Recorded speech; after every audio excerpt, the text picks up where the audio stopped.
In this 2-minute tune-up, I'm using a map I call the experience triangle, but we're going to turn it on its side. And using this, I'm going to help us understand that everything, really everything in our external environment has a meaning.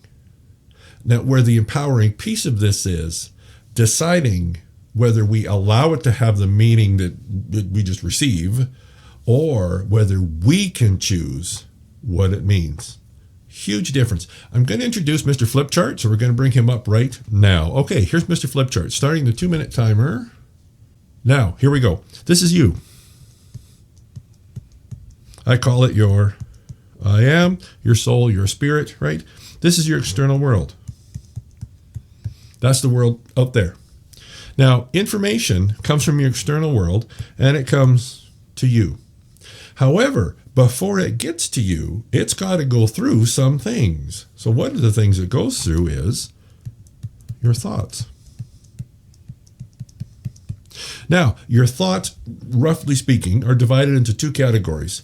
They're the ones you're conscious of, and then there's the ones you're unconscious of.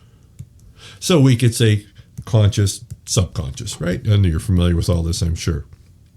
So when a piece of information comes in, an event, something like that, we are naturally going to apply meaning to this event.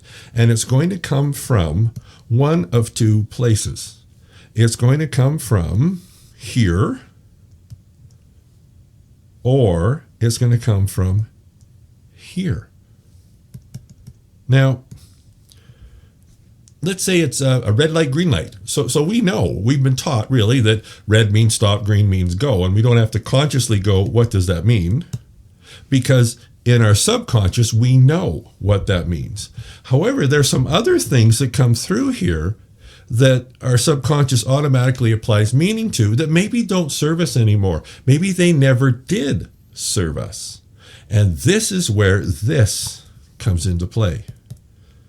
Because when that piece of information comes in, your mind, unconscious, conscious, subconscious, again, pick your title, is going to automatically apply meaning to that. If it suits your purpose, great. If it doesn't, you can choose what meaning, there's my 2-minute timer.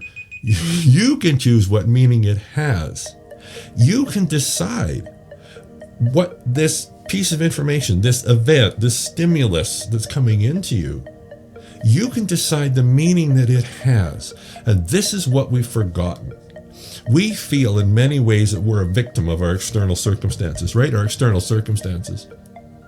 And the meaning that those circumstances have in the bigger picture.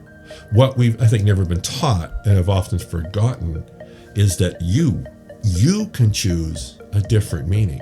You can decide what that means, which makes all the difference in the world.